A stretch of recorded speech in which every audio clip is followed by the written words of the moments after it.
Hi people, as I said in one of my last videos, I'm going to explain how I started my first gym in Cannock, Staffordshire, with £3.50 in my pocket. Which you're not going to believe, but it's God's honest truth. It's the truth. Right, I'd injured my knee wrestling. Pat Patton lived in Cannock, I lived in Wolverhampton. So I came over to see Pat, and we did that tryout as I told you, and things didn't go really well. And Pat Patton said to me, why don't you start a gym in Cannock? There's no gym in Cannock. So I said, put my hand in my pocket. I says, Patton, I've got £3.50 to my name. I've been in hospital 3 months. I've been recuperating from that. No work, no nothing. That's why I went to the tryout with you. He says, well, there's no gym in Cannock. I said, I've got no money. He says, well, why don't you go down and see Stan and ask him if he's got any property. The gentleman he was talking about is a gentleman called Stan Follows, and his son Robert Follows, who's now a big friend of mine. He used to run, well, he still owns the property because Robert owns it, Cannock Motor Auctions, Waterloo Drive, Cannock, Staffordshire. And Stan was a big follower of pro wrestling, and he knew me and Pat Patton because we bought quite a number of vehicles off him, because we sort of went through them rather quickly with the miles we were doing. You know, I mean, we were driving a lot. Edinburgh one day, Maidstone the next, Great Yarmouth the next. 6 days a week. Patton was actually doing part-time, I was doing full-time then, which was 6 days a week. Sometimes twice a day wrestling, which was quite hard on joints and everything. But anyway, that was the way it used to be in the late 70s when I started in 1977. So anyway, I went down to see Stan. Great bloke. I went down to see him. I walked into his office. I said, "You're right, Stan." He says, "How you doing, John? How's the knee?" Blah, blah, blah. I told him what was happening. I said, "Stan, I don't suppose there's any chance you've got some property." He says, "Well, what are you thinking of?" I said, "I was thinking of starting a gym." He pulled his drawer open, bunch of keys, threw me the keys. He says, did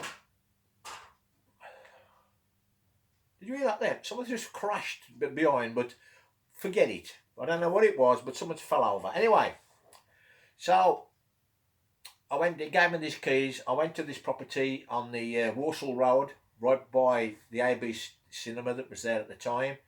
And it was above the RBC insurance shop. So I went in, cellar, the concrete floor, first floor, second floor, which were wooden floors, but it was big. And to be honest, it wasn't perfect, but it would make a gym.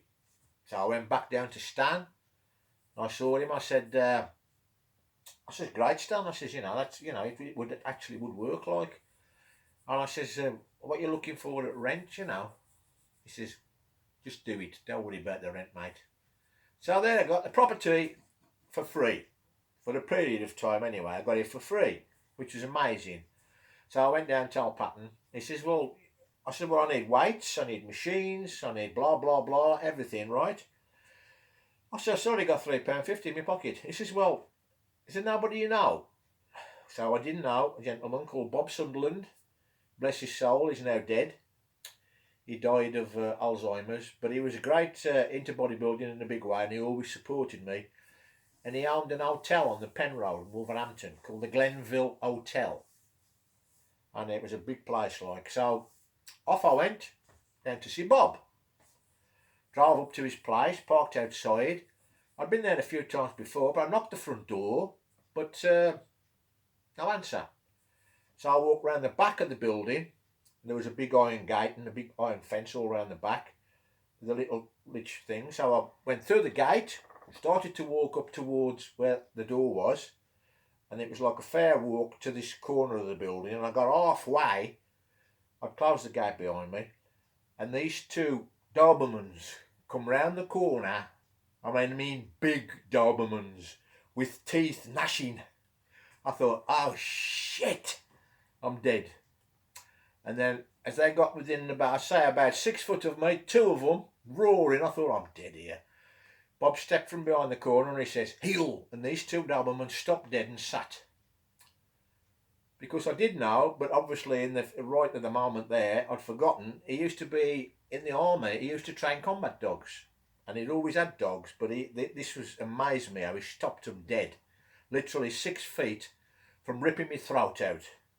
So anyway, spoke to Bob. I says blah blah blah. I'm thinking of starting this gym, but I've got no weights or nothing, Bob. You know. He says, come with me.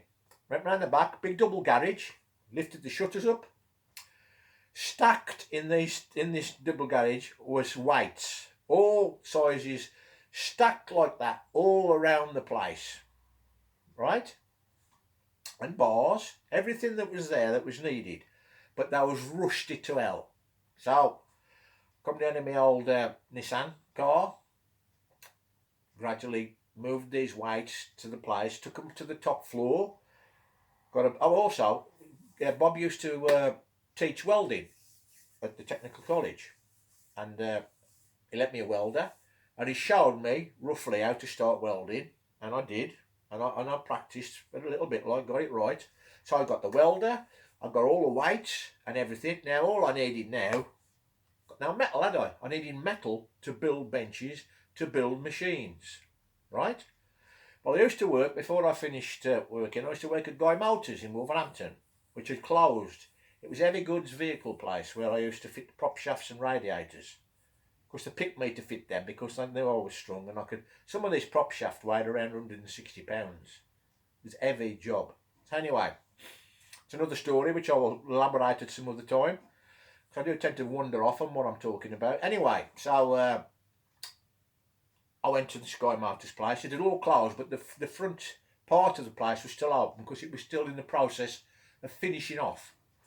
So I walked up to the door, and there's nobody there that I know. I says, "You're not supposed to got any metal lying around, lads, have you, or anything?" And there's nothing like that, mate. I says, "Oh, it was just worth a chance, a try." So I was walking back to the car, and a guy came out the door at the side, and he knew me, and he shouted my name. He says, John, what are you doing here?" And I explained to him, like, he says, "Go up the top there and have a look, mate." So I went up the top, where I used to work, and down the side there was loads of metal. Angle iron, all sorts of metal. I kept pulling pulling lengths out, got me saw, sawed them off, and I must have gone back to that place 6 times to load up with steel, which I then transported all the way to the gym in Cannock, the would-be gym. And first attempt I did at making something, I picked it up, oh, that's all right. Picked it up, and it fell apart because it was just held together by the actual welding, not the flux, not the actual weld. But anyway, bit of practice and I got it going. Anyway, to cut the story short, 3 months time, I built everything I needed. My father-in-law Joe, who is now dead as well, he came and painted everything for me, helped me out with that. So now all I needed, when we got it all together to a degree, we hadn't got everything there that it ended up, but we got a bulk of it there. Then over the road from where the gym was, there was the Chase Post, which was a free newspaper, which I think is packed up now. So I went over them, told them the story, and they said, well, yes, we can do an advert like, but then further than that, because it was the first gym in Cannock, they did me a full centre page spread in the Chase Post, which advertised it superbly. So come the Monday morning when I opened, and it was £5 membership and £1 per session. And they queued from the top of the stairs on the first floor down to the ground, way past the cinema, and that's how the gym took off. And I had that gym for 10 years, and I loved every second of it. But things went wrong for me in my personal life after the 10 years, and I lost it. But that's a different story. So anyway, that's the story of how I started my gym. Now, God's honest truth, everywhere I've said is true. But the odds on that are just unbelievable. Everything's slotted into place. Something that was meant to happen. And I've never won a penny in my life gambling or anything like that. But that luck was just out of this world. Anyway, I'll speak to you next time. Thank you very much, ladies and gentlemen, or probably just gentlemen. But that's what happened. And getting old now. I'll catch you again, and I'll see you soon.